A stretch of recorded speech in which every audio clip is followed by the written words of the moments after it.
And welcome back, everybody, to another episode of MLB DFS Quick Hits.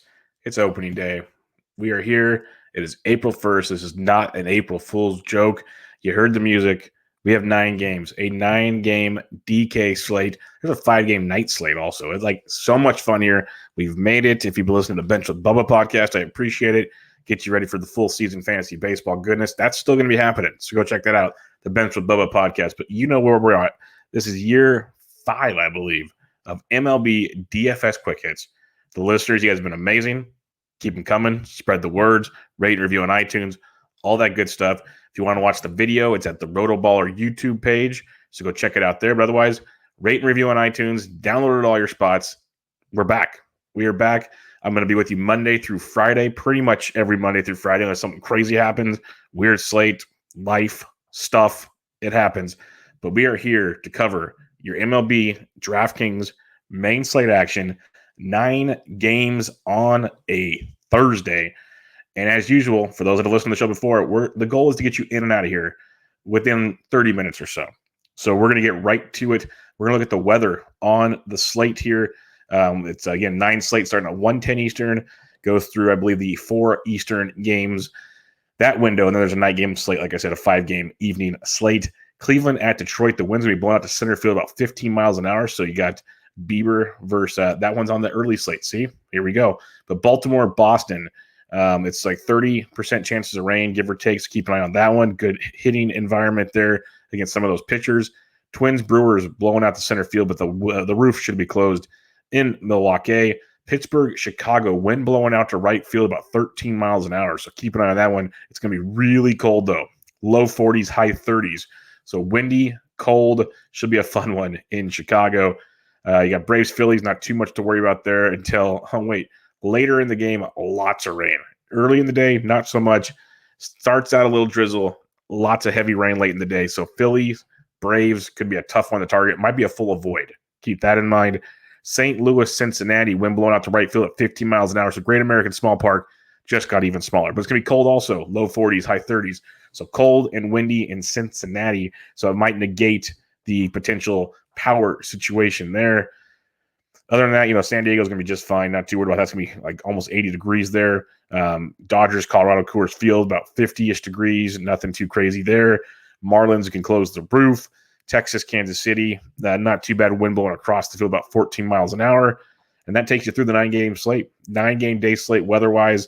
Not too much. I guess our main avoid looks like potentially Braves and the Phillies. Keep an eye on that. And then potential windy situation, Chicago and Cincinnati, but both very, very cold. So there you go. You got that. Let's look at the totals on this slate. Kicking it off, Baltimore, Boston, total of 9.5. Boston heavy favorites in that one. Minnesota, Milwaukee, total of 8. Waiting on a total in Pittsburgh, Chicago, the usual. Wrigley Field, got to wait for the weather to get that total there. Braves, Philly, total of 7. Great pitching matchup, but again, rainy, rainy, rainy.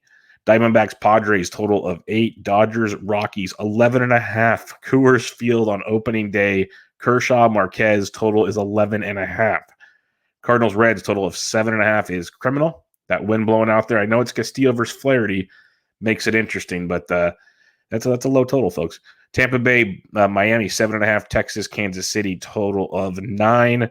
And that'll do it for your slate. That Kansas City, Texas game, I circled that one. So we will talk about that one for sure. But as usual, we'll go position by position, give you some stacks and the goodies there. Again, I'm on Twitter at BDintric. If you have any questions, I have a free Slack chat over at fantasydgens.com. So come check out the goodies there if you want to hop in there. But hit me up on Twitter. I'm always around to help people out. The pitchers on this slate, you got Darvish at 10-4. No problem with that at all. It's an Arizona team we know will strike out a lot. The offense is not phenomenal. Great ballpark to pitch in for Darvish. He's expensive, but price isn't really an issue on this slate because there's a lot of cheap bats. So Darvish at 10-4, if you want to pay up, zero problem with that at all. He definitely would be my pay-up option on this slate. Otherwise, I'm saving cash. I got Tyler Glasnow, $8,800 at Miami. Good pitcher's ballpark. Miami's offense is kind of good, sneaky good.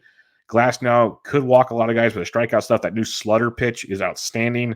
If he's not walking guys, he's going to be electric. Lots of strikeouts, maybe go 6 innings. Could be pretty good at 88. GPP only with Glasnow for me, just because I get concerned about going deep into games. But in FanDuel, he really concerns me because you want at least the quality start there. But Glasnow at 88 on DraftKings, don't mind it for a GPP. Darvish, GPP, cash. Like in cash games, I almost want to just start with Darvish unless you want to load up on bats. There's other cash options down below. Brandon Woodruff at 8K. If you're hoping Minnesota gets off to a slow start, they close the roof in Milwaukee. 8K to face Minnesota for Woodruff could be sneaky good. Very, very, very talented. Kenta Maeda in that matchup at 83 as well. Not too shabby, but I'll take Woodruff at the $300 discount in that matchup. A couple others, you got Kyle Hendricks at home against Pittsburgh. That wind blowing out, really cold game. Pittsburgh, not a great offense, but keep an eye on that one.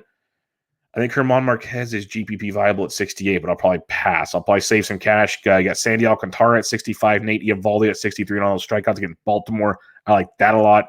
And if you have to go really cheap, which you probably don't, but if you do, Brad Keller at 59 versus Texas. I like the bats in Texas and Kansas City. At the same time, $5,900 for Brad Keller against a very bad Texas lineup is in play. So loaded slate, as you'd expect. This isn't even counting like Bieber's going early, Cole's going early. Like there's pitchers all over the place. But if you're looking at this 9-game main slate, Darvish you're paying up for if you want to. You don't have to pay up, but if you are paying up, it's Darvish, and it's very simple in that regard. But if you want to save some cash, you could go to Maeda. I like Glasnow and GPP's 88. I think there's a lot of upside there, a lot of strikeout upside as well. I like Woodruff a lot in GPPs as well. A little cashy, but Minnesota we know can get going. You got Nelly Cruz, but there's no DH. So do you have Nelly Cruz? That is the question. You got Josh Donaldson. You got some bats there, but no Rosario anymore. It's interesting with no DH as well. So Woodruff at 8K does become a bit of an interesting play against Minnesota. And then Alcantara and Eovaldi. Good savings there. Brad Keller, if you really need to save. I think Alcantara a little more cash game. Eovaldi's got that GPP appeal because he might give up 4 runs against Baltimore, but he can strike out 8. And that'll offset everything at $6,300. So I like Eovaldi a lot as a punt. Just put it plain and simple. I like him a lot. If you've listened to Bench with Bubba, you follow me on Twitter, you know I like Eovaldi to begin with. You throw him in there as a punt option. Big fan of that situation. So that's where I'm looking on the mound. As of now, things can change. I'm deciding to record a night early for you guys to get it out on Wednesday. So you have a full day to enjoy things, get it in. Let's do it again Thursday morning if you want. Build those lineups and have some fun. So that's what we're looking at on that situation. Let's look at the bats on this 9-game slate. Catcher's position. We usually don't pay up for catching unless you really, really have to. I'm probably not going to on this slate. Let's put it that way. And Atlanta and Philly, unless things change, I'm just crossing that game off. This is an 8-game slate for me right now. There's so much to do on the slate. If you're multi-entering and you want to get contrarian, the ownership should be really low. Go for it. It's Fried. It's Nola. 2 good pitchers. I don't mind putting some Philly bats against the fly ball Fried, but I'm just ignoring them right now. So keep that in mind. But when you look at the catcher's position, Will Smith at 4,600 against Marquez. That's about as high as I want to go. Not rushing to play that, but that is an appeal, especially if you're stacking. I don't mind going that direction. Otherwise, you can definitely save some cash at the catcher's position. On this slate, you could get the likes of Chance Sisco at 31 versus Eovaldi.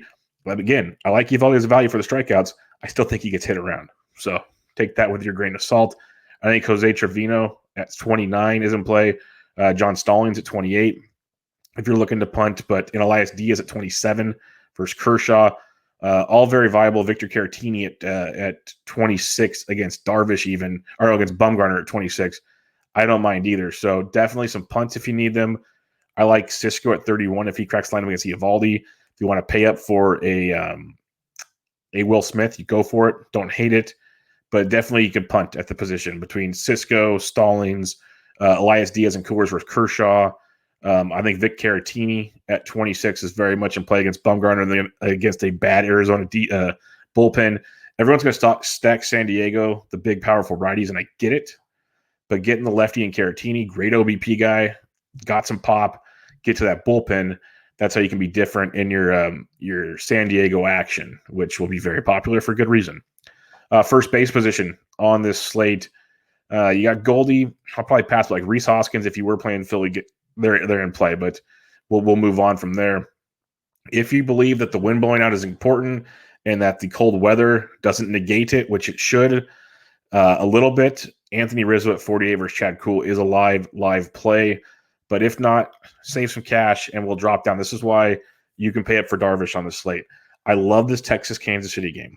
Total of 9. It's like the second or third highest total on the slate, as we talked about. Let me pull let me pull the odds back up. They're right here.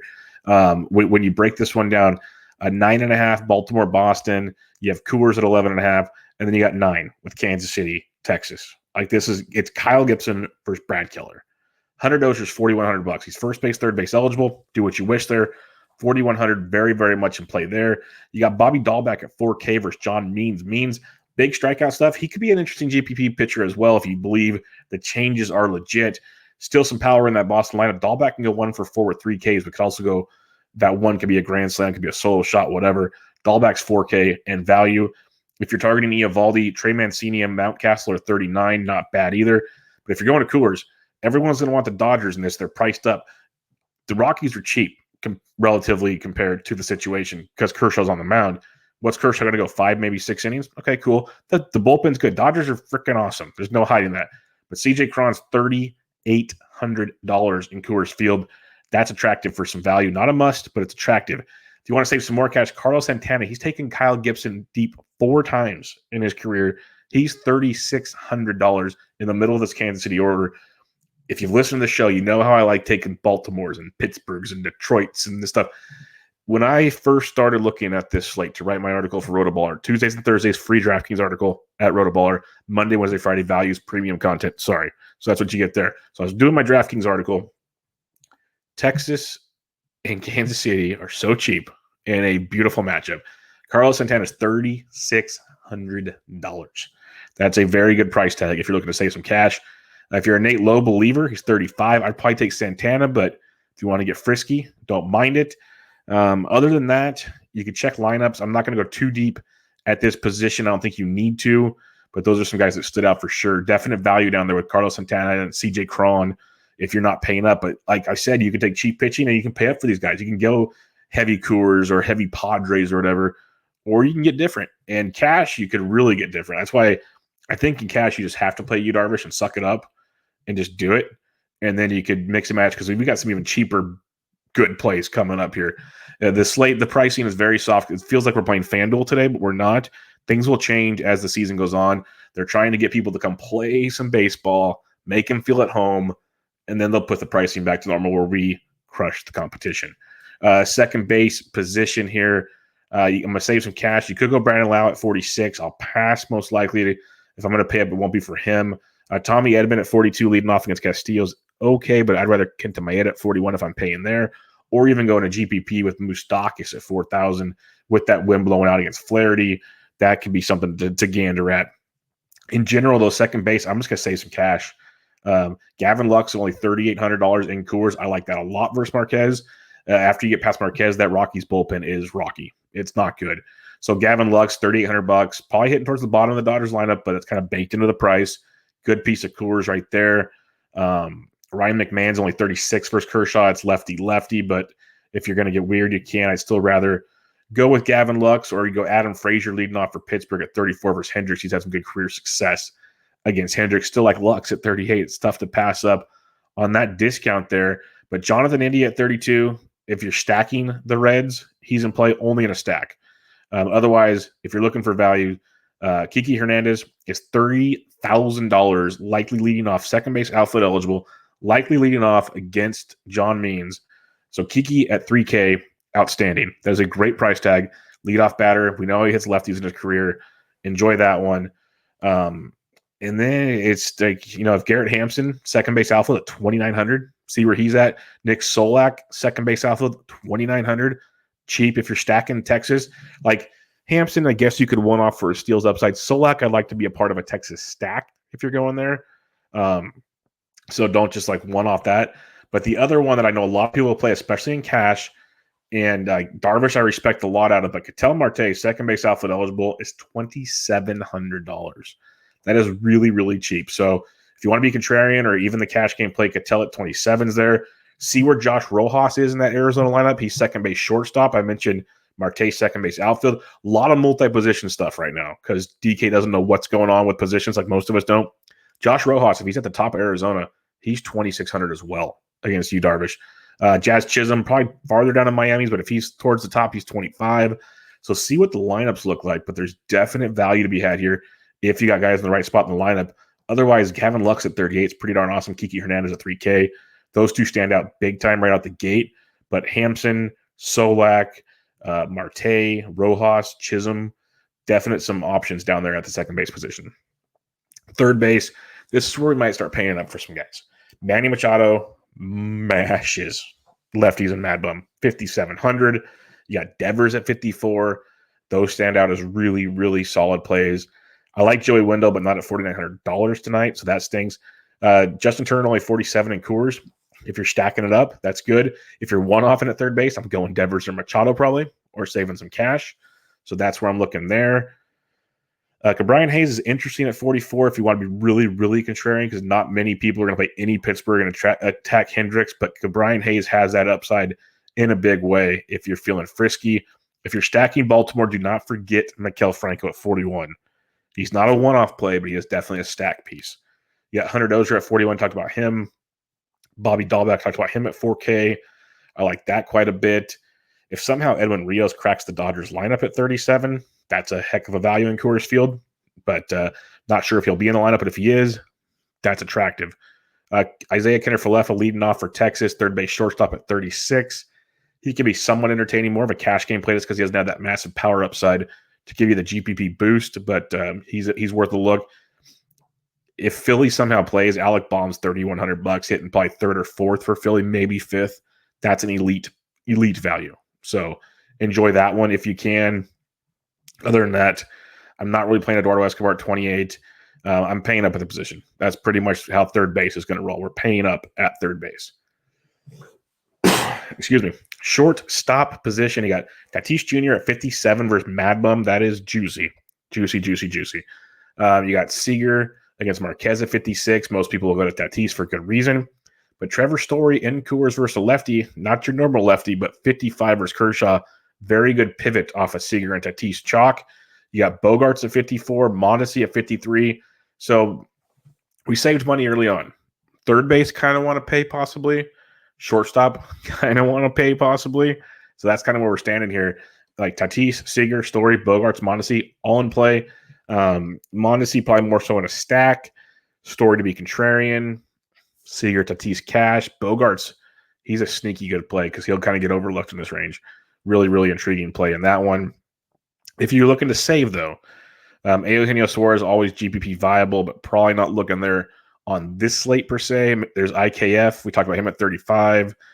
You got Jorge Polanco. Probably not going there. I like Woodruff a lot, and it's probably going to backfire, but I'm going to avoid most Twins in this one. See where things lie. Freddie Galvis, see where he's hitting in that Baltimore lineup. Second base shortstop eligible, 2,800 versus Eovaldi. So if you are looking to save, that's a good piece of savings. Maybe Pat Valaika cracks the lineup. He's 27. So those are a couple guys to look at, but for the most part, you are paying up at shortstop. And you can do that because of some early values we talked about, because some of the pitching values we talked about, and we have some outfield values. So here we go. You got your usual suspects. Betts is in play. Bellinger. Yelich is having an awesome spring. You got those kind of guys. No problem with that. We talked about Whit Merrifield. He's in play. Charlie Blackmon's 5K hits very well versus Kershaw, so don't sleep on that. Let's get below 5K, though. Will Myers at 47 versus Mad Bum. Lots of power in his career. Mad Bum, lots of strikeouts, but when he puts the ball in play, he crushes Mad Bum. So 4,700 coming off a really good 2020 and a strong spring. I'll be on Willie Myers at 47. I like that one quite a bit. If you're stacking Chicago, Ian Happ at leadoff for 44 should be a part of your stack. That's someone to keep an eye on. JD Martinez, hoping to bounce back this year. He's only 4,300 versus John Means. You can sign us up for that one too. That's a very tasty one to take a peek at. If you are fading Jack Flaherty, Winker at 4K is in play. Benintendi at 4K if you're stacking Kansas City. He's not one of my favorite pieces of the stack, but he's interesting. I'll say that much. Not one of my favorite pieces, but if you want to get weird, he's a way to get weird with it. Well, there's some other pieces. I like Santana I mentioned earlier. There's another piece coming up I like quite a bit. A little more than Benintendi. Going cheaper, though, you got Mountcastle on a GPP at 39. I could see that having some appeal for you. Austin Meadows is only 36 versus Alcantara. But here's one of my favorite plays on the entire slate. He's the cover boy for the DraftKings article at RotoBaller on Thursday. Joey Gallows, $3,600 versus Brad Keller. I'll be playing Joey Gallo at $3,600. He's massive upside. He's hitting like 360 in spring. The power's back. I'm not saying he's going to hit 360 in the season. I'm not crazy, but I think the power's back and legit, which is great to see. At 3,600 versus Brad Keller, sign me up. I will take that chance every time. I don't care if he goes over for the first 7 times. I'll play him an 8th time. That matchup's too good at that price point. Manny Margot is very enticing at 35. I still prefer Gallo at 36. I'll be going to that one. Santander is banged up, so keep an eye on that. If he plays at 35, it's not bad. But Jock Jams, if you're believing the wind and going out to right and Wrigley against Chad Kuhl at 34, very nice GPP type play there. So keep him in mind. Like sliding on down some more, you get into the low 3s now. Like Hunter Renfroe on a GPP at 32 versus Means. We know Renfroe versus a lefty. It's a beautiful thing. Tommy Pham towards the top of San Diego's lineup, only 31 versus Mad Bum. Very cheap piece of San Diego. Will probably be very popular for good reasons. But 3,100 versus Mad Bum, if you're stacking San Diego, you're playing Tommy Pham. If you're playing cash, you're probably playing Tommy Pham. We mentioned Kiki Hernandez at 3K. That's a phenomenal price point there. Gregory Polanco at 29 is an interesting GPP play as well. A few others down below here. You got Garrett Hampson at 29, Nick Solak at 29. We talked about them earlier. But the one I mentioned Kansas City earlier, Jorge Soler's $2,800 against Kyle Gibson. Just sign me up for that one. Sign me up for Jorge Soler at $2,800. That's too criminal. Nick Senzel's only 27 against Jack Flaherty. Flaherty's a decent pitcher, so I get it. Still a good price tag on Senzel. Jorge Soler at 28 is just dumb. That is not cool, Bob. Not cool. So I'll be jumping on that train. Katelyn Marte's down here at 27. We talked about him earlier. Other than that, like David Dahl's 25. As goofy as David Dahl is when he's healthy, he's a good ball player at 25. Like they're pricing the Rangers as if Brad Keller is a Cy Young winner. And it's just not right. So keep that in mind when you're building your lineups. See what lineups come out on Thursday. I know I'm a day ahead of things, but I wanted to get this out to you guys. Everyone's been asking about it. I'm ready to do it. I want to play some baseball. I am pumped for it. So wanted to get some of this stuff out for you. Recapping your pitching real quick on this. Darvish is your pay-up option. Don't be scared to do it. It's a good one. If he fails, he fails. It's baseball. We're used to that. But Darvish is a great play. Glass now at 88 is very enticing, especially in GPPs. Woodruff and Maeda, good matchup there in Milwaukee. I like Woodruff at 8K, especially with no DH. That stands out big time. Kyle Hendricks will be very popular with Pittsburgh. So that's still not a bad play. Very good cash game play. So keep him in mind. Cheaper plays, Alcantara at 65, Eovaldi at 63. I like a lot. You could look at John Means and Brad Keller too. I don't think you need to. I like Eovaldi in the strikeout upside against Baltimore. You can definitely go there. When you're stacking things up, I like the Baltimore-Boston stack quite a bit. Both sides of that, especially Boston side of it, I like there, and there's some good value to be had in that. So Boston, Baltimore, I like a game stack there potentially, preferably the Boston side if I have to pick one. Chicago versus Chad Kuhl. I don't mind getting some pieces there if you're feeling that one. And then you obviously have Coors Field. Don't forget Colorado versus Kershaw. Kershaw's had bad numbers there. It's early in the season, might not go deep. There's value to be had with Colorado. Dodgers are definitely in play. No hiding it. San Diego versus Mad Bum. Yeah, I get it. That's a good look, especially Will Myers. Don't forget Will Myers. Fam's cheap. Will Myers, folks. And then Texas, Kansas City, game stack to pieces. Very good value there to be had at the bats. Love it a lot. And there you go. 24 minutes. This is what we do on Quick Hits, folks. If you want information on the 5-game late slate, you come to the Slack chat. You find us there. We'll break it all down for you. Get the D-Gens playing. You got the Giants. You got the West Coast action there late at night to wet your whistle. Just a real quickie here. You got your late games. You got the Mets, Nats, DeGrom, Scherzer. Yeah, sign me up. White Sox, Angels, Giolito, my boy. If you've been paying attention to me, you know I love him. Astros, A's, Giants, Mariners. We got some fun late night as well. But for now, 9-game main slate, DraftKings in the books. Opening day, folks. Again, check me out on Twitter at BDentric. If you have any questions, let me know there. If you can rate and review the podcast, that'd be great. Spread the word. Let's get even more people winning some DFS money for free over here at MLB DFS Quick Hits. If you want to see the video, RotoBaller YouTube page, go check that good stuff out. I'll be writing my DraftKings articles for free Tuesdays and Thursdays at rotoballer.com. Monday, Wednesday, Friday, values piece for FanDuel and DraftKings, but it's premium, so use promo code Bubba to get a discount over there if you feel the need to check it out. Otherwise, listen to the podcast for free. Come to the free Slack chat. Have all kinds of fun there. If you're playing season-long fantasy baseball, Bench with Bubba podcast. Check that out as well. But for now, this will do it. MLB DSF Quick Hits, opening day edition in the books. Catch you guys later.